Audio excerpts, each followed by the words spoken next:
Hello everyone, my name is Nikhil with Shelf-Esteem, and this is my January through April book haul.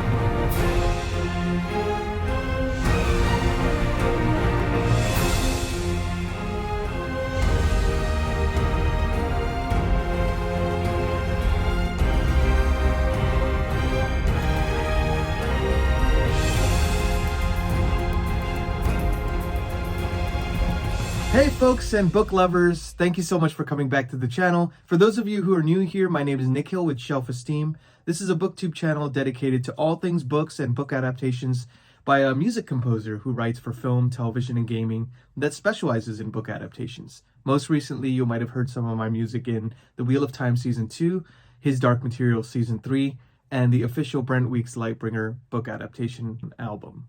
So very excited to talk about books here with you. As you can see, I got a bunch of books these last few months, and actually I have, you can't see it here on the camera, but I actually have another stack here on the chair. The only reason I didn't put it up here in the frame is probably wouldn't be able to see my face, and secondly, I have the standing desk here, and it has a weight limit, and I'm kind of worried about the weight limit, so I figured, you know, I'll probably just kind of start moving some stuff around. So, without further ado, let's get into some books. Move these off to the side here. Okay, so for the first three set of books here that I got, all chunky, as you can tell, they're all kind of 700 to 1,000 pages plus, and they are none other than the Five Warrior Angel trilogy by Lee Durfee, consisting of Book 1, The Forgetting Moon, Book 2, The Blackest Heart, and Book 3, The Lonesome Crown. And as Lee Durfee would say in every video, all three books published by Simon & Schuster's Saga Press. So, fantastic books. I'm already actually a part of the way through the second one, and I originally got them to kind of table them for another time, but, you know, when Lee Durfee, I found out, you know, the sad news that he was in the hospital and, you know, fighting for his life and stuff, and I was like, oh, it would be really good to kind of get into these and maybe support the guy by talking a little bit about the books on the channel, and I've been loving them so far. If you like your deep lore, you know, kind of meditation on religion and, you know, how it can be used to manipulate the masses, and then also a giant, you know, kind of epic high fantasy that's massive in scope, then this is definitely the series for you. And even though they're chunky books, I highly recommend them because, you know, they read really fast. Like, I'm not a fast reader by any means, but I read through the first book, which is like almost 800 pages, in like 5 days, which is fast for me. So, you know, it's usually very hard for me to keep a track of all the names in my head and things like that, especially when the lore gets very deep and the characters get very vast as far as the character list goes. But it's really easy to follow along with everything here. So I love it. Definitely check it out if you haven't. Five Warrior Angel trilogy, worth the read. I'm gonna put these down here, make some room. Feel like it's like a game of Tetris. So the next set of books, I actually got these from the library. So my library, which is just like 2 blocks down the street from our condo, it has a monthly book sale. And you can oftentimes find paperbacks for like 50 cents and hardbacks for $1, which is insane. So for the low price of $3, I got Ken Follett's The Century trilogy. So I don't know much about this one, but I'd started reading Pillars of the Earth recently, and I've just fallen in love with his writing. It immediately sucked me in. So I'm like, why not try this also, this Century trilogy? And all 3 books were there, and so I just ended up picking them up. So just so you kind of have an idea of what books they are, here's book 1. This is called Fall of Giants. And leave it in the comments if you've read this before and would recommend it to anyone, because, you know, I want to make this a dialogue channel where we can all talk about the books that we really care about. So I don't know if you guys have heard about Ken Follett or, you know, if you've read any of these books, but I would love to know what your thoughts are. So definitely leave it in the comments. But the first book is Fall of Giants. The second book is, got these out of order. The second book is called Winter of the World. Winter of the World. There's beautiful covers, huh? And then the third one is called Edge of Eternity. Trying to read this backwards is always fun.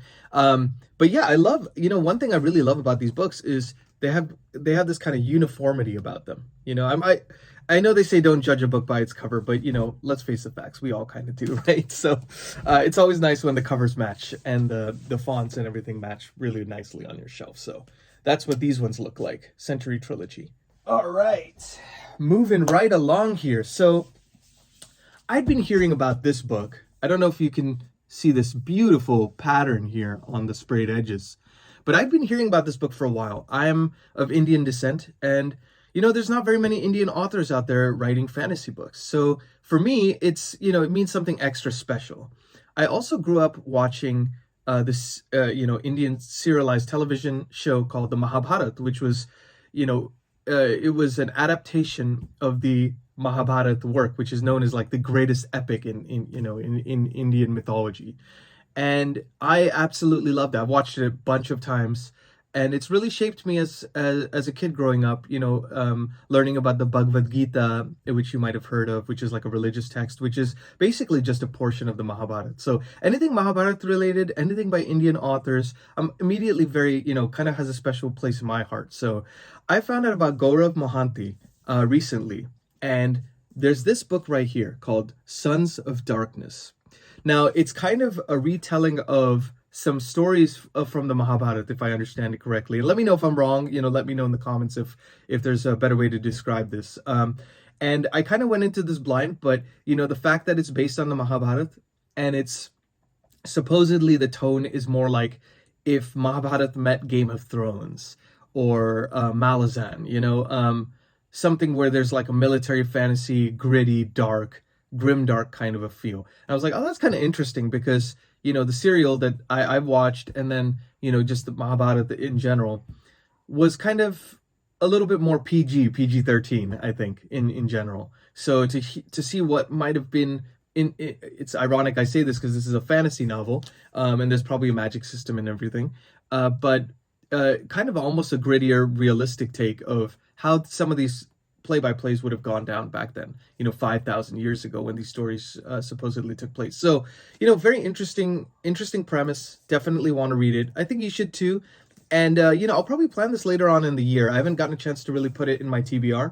But if you end up wanting to read it along with me, let me know in the comments, and maybe I could schedule a read along with us all. So just look beautiful. I mean, this is a gorgeous, like, Barnes & Noble exclusive edition. I love collecting some of these because they have just beautiful covers, and just like, look at that inside artwork there. It's beautiful. Yeah. So another one, Sons of Darkness, got this in February. So I'm also, just to let you know, I'm kind of keeping these book hauls a little infrequent because, I figured 4 months is a good amount to collect enough books to really have some stuff to show. I don't end up getting like a ton of books every month. So, but let me know if you want a more frequent update on this, and I can always do that. So let me know what your thoughts are in the comments about that as well. But Sons of Darkness, Gaurav Mohanty. This is the next one. And yet another chonky series made its way into my life right here. 4 books. This is a quadrilogy. Yes, I found 3 of the 4 books at my library, hardcover. So they were like $3, And then the 4th one I just recently got on Amazon, and it is Tad Williams' The Otherland series. So there are 4 books in this series, and the first one is called City of Golden Shadow. City of Golden Shadow. The second one is called River of Blue Fire. So you can tell I've already kind of started this series a little bit. Sometimes you just got to use receipts and whatever you can find for bookmarks. Anything that's accessible. I really need to get more bookmarks because I think I lose them as fast as I buy them. But then you have the third book called Mountain of Black Glass. Look at that artwork. It's just so riveting. And then the fourth one is called Sea of Silver Light. I don't know if you can see that. It's a little shiny in the light here. I'm facing my window, so I don't know if you can tell, but beautiful, beautiful artwork. The book that I've read so far, City of Golden Shadow, and I've kind of started, what's the other one called? River of Blue Fire. And it's kind of very prescient of the times in a sense. With all this AI talk, I think like these books were about 30 years ahead of their time. They were written in the 90s, I believe. And there's almost they're almost like series of vignettes, like seemingly random stories that are interconnected through this kind of metaverse. and it's just a very interesting story. I've never read anything quite like it. I think if you like Stephen King's The Dark Tower, you might like this series because it's such a mishmash. There's a lot of surrealist kind of concepts in it, and it's got a bit of sci-fi, it's got a bit of fantasy, it's got a bit of horror.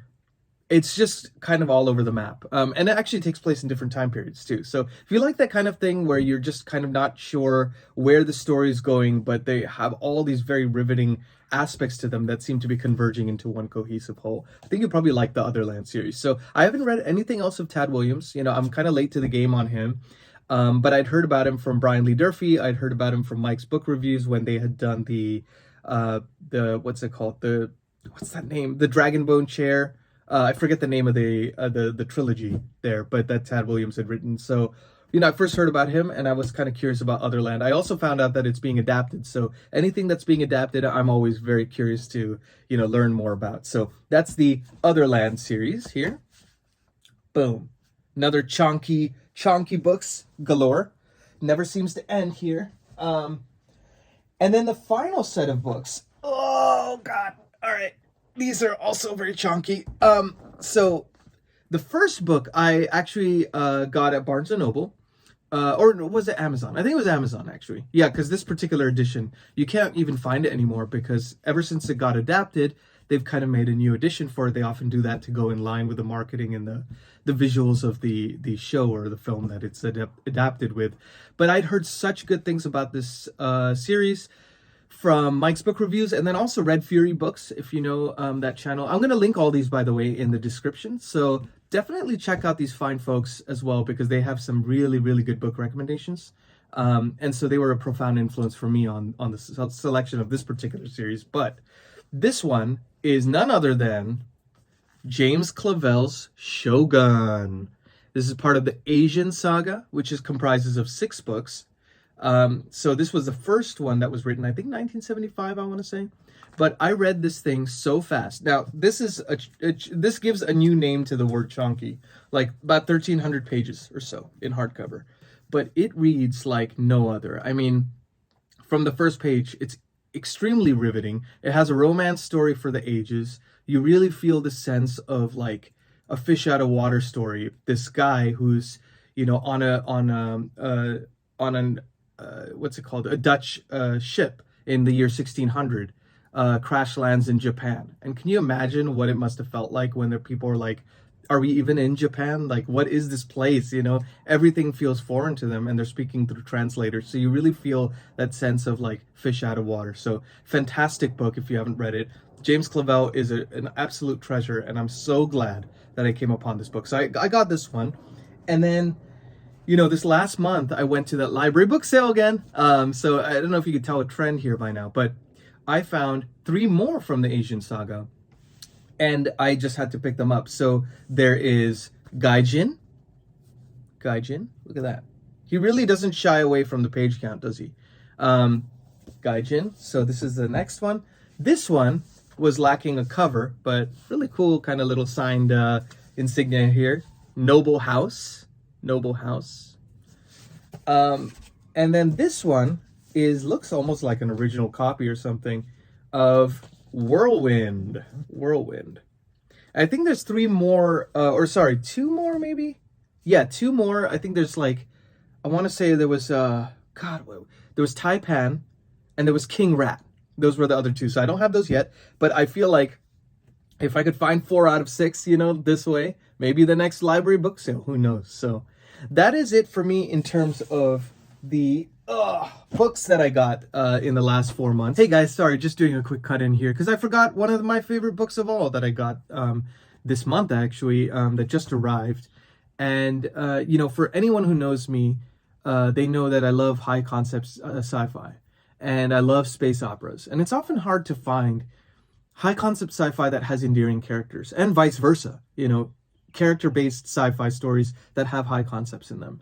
One author for me in particular does that, and that's Christopher Rocchio and the Sun Eater series. So I picked up, upon release, which came out this month, the book Disquiet Gods, which I think I've talked about ad nauseum on this channel, but a beautifully crafted, rich sci-fi tale, and this gets weird. If you like weird sci-fi, this is like up there. You know, I've only heard a little bit about God Emperor of Dune, you know, kind of one of the sequel books of the Dune series where things get weird, and I've kind of heard a little bit about that book. And I think this is probably at least as comparable, if not even weirder. So that gives you a kind of a sense. But the story still has a very tight storyline, and it's really going towards that finale. This is the penultimate book in the series. It's going to be a 7-book series. I think the 7th one might be coming out next year. It's not been announced yet officially, but a fantastic masterwork. I think the Mount Rushmore of sci-fi has now gained a 4th entry with Rocchio. We had Asimov, we had Clarke, we had Herbert, now we have Rocchio.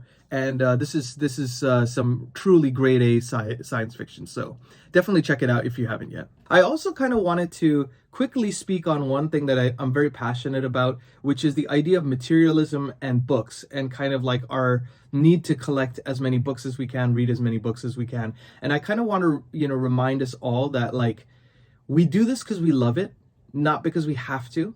And I think when something like, you know, we see other booktube channels with stacks and stacks of books that they've collected, it becomes a, you know, kind of a race to compete, both financially and then, you know, the space in your room.